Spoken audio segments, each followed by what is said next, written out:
Hello, my beautiful souls. Welcome back to my channel. Please like, share, and subscribe my channel. Thank you. Shri Shivpuran Shri वायवीय संहिता उत्तरार्ध 11वां अध्याय ब्रह्म कर्म निरूपण। त्रिलोकीनाथ परमेश्वर शिव बोले, हे देवी, 3 बार नहाना, अग्नि कर्म करना, लिंग पूजा, दान, ईश्वर भाव, दया भाव, सत्य, संतोष, आस्तिकता, अहिंसा, लज्जा, श्रद्धा, पढ़ना, पढ़ाना, उपदेश, ब्रह्मचर्य, श्रवण, तप, क्षमा, शौच आदि वर्ण धर्म है। ब्राह्मणों के लिए क्षमा, शांति, संतोष, सत्य, असत्य, ब्रह्मचर्य, तत्वज्ञान, वैराग्य, भस्म सेवन, सर्वसंग में निवृत्ति आदि परम आवश्यक है। ब्रह्मचारियों को रात्रि में भोजन नहीं करना चाहिए।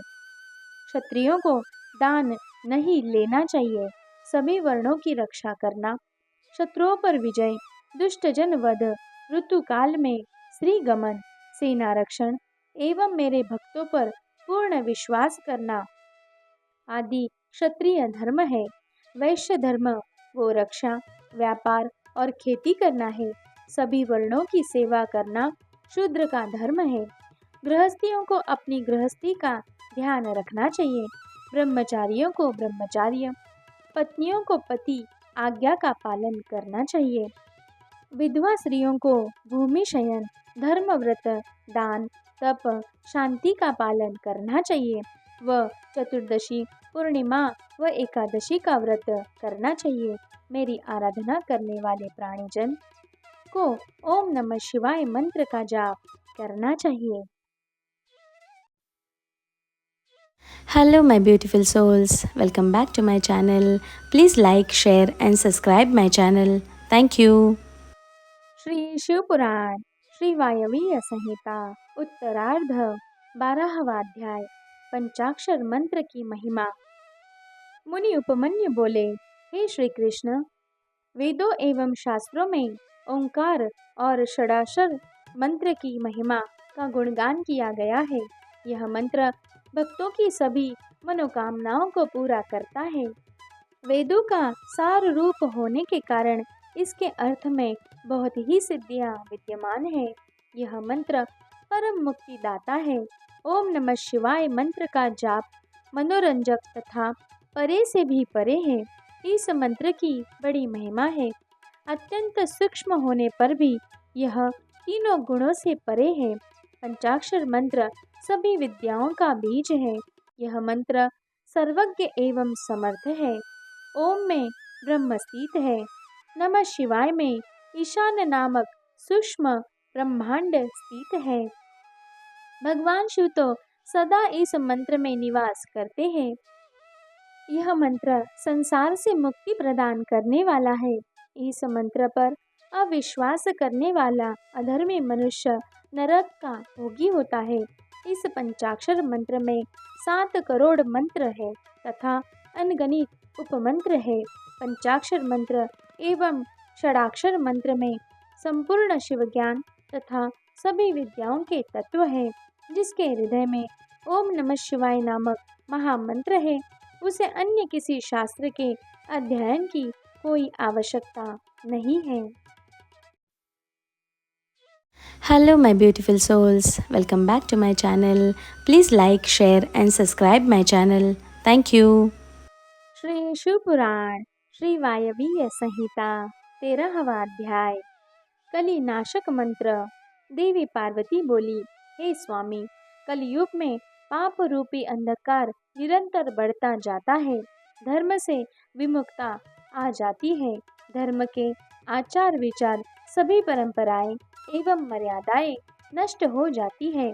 तब उसमें आपके भक्तों की क्या गति होती है और वे कैसे मुक्त हो पाएंगे। पार्वती जी के वचन सुनकर शिवजी बोले, हे देवी, कलयुग में पंचाक्षर मंत्र का भक्ति पूर्वक जाप करने वाले मनुष्य को मुक्ति मिल जाती है। पापियों को, निर्दयी एवं कुटिल जन भी श्रद्धा भावना से पंचाक्षर मंत्र का जाप करने से भवसागर से पार हो जाते हैं। पंचाक्षर मंत्र जपने से शिवलोक की प्राप्ति होती है।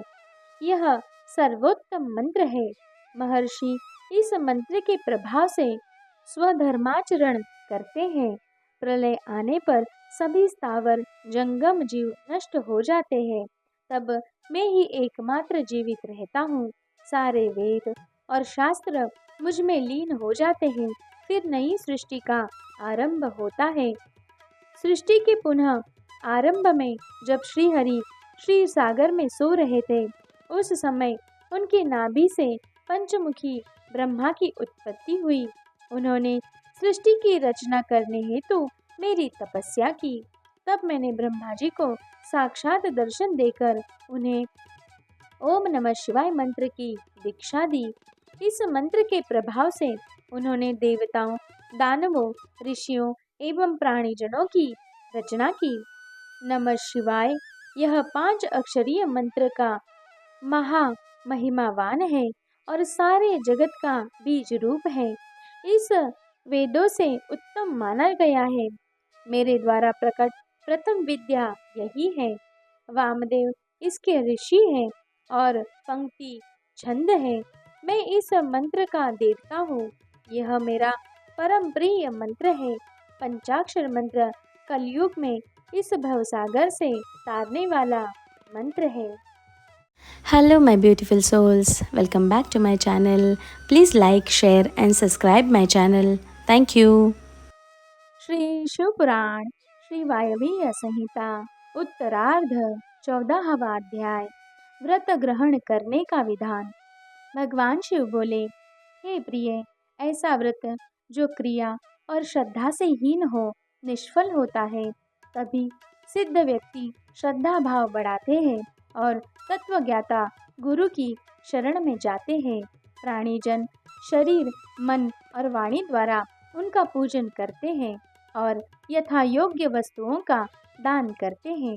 इसीलिए जब प्राणीजन गुरु की शरण में जाते हैं तो गुरु उन्हें मंत्र की दीक्षा देते हैं और जब शिष्य का अहंकार का भाव समाप्त हो जाता है तब उसे घृत से स्नान करा, आभूषण से भूषित कर ब्राह्मणों का पूजन करे।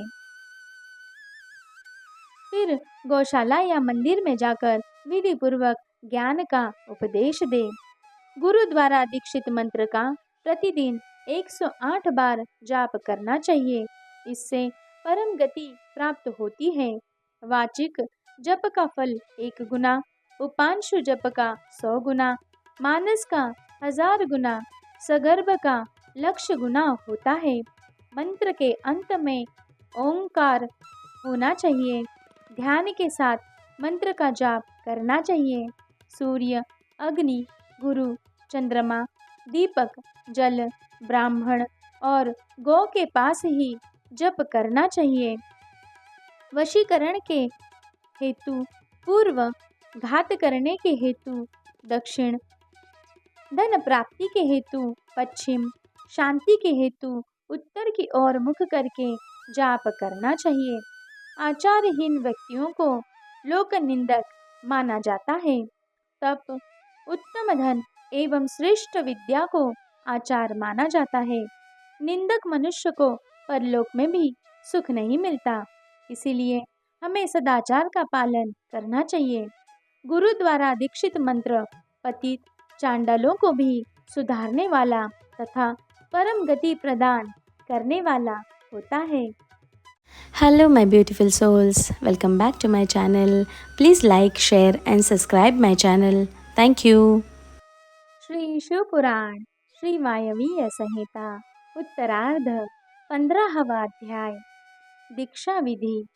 श्री कृष्ण बोले, हे महर्षि, अब आप मुझे शिव संस्कारों के बारे में बताइए। यह सुनकर उपमन्यु बोले, हे श्री कृष्ण, मनुष्य द्वारा 6 मार्गों को शुद्ध कर लेना संस्कार कहलाता है।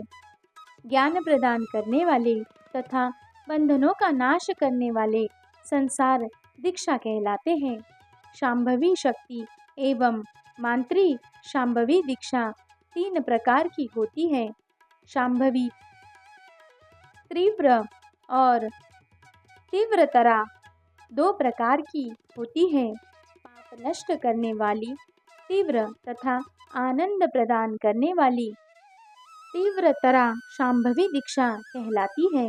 योग मार्ग से शिष्य शरीर में प्रवेश कर गुरु द्वारा दी गई दीक्षा शक्ति दीक्षा कहलाती है।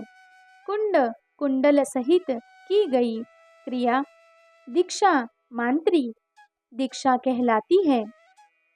शिष्य को अपने गुरु के गौरव को बढ़ाने हेतु नित उनका पूजन करना चाहिए। गुरु और भगवान शिव में कोई अंतर नहीं मानना चाहिए। हमें गुरु आज्ञा का अनुसरण करना चाहिए। गुणवान गुरु जो सर्वेश्वर शिव के परम भक्त हैं, परम मुक्तिदायक हैं। गुरुदेव अपनी शरण में आए ब्राह्मण शिष्य की 1 वर्ष, क्षत्रिय की 2 वर्ष एवं वैश्यों की 3 वर्ष तक परीक्षा करें।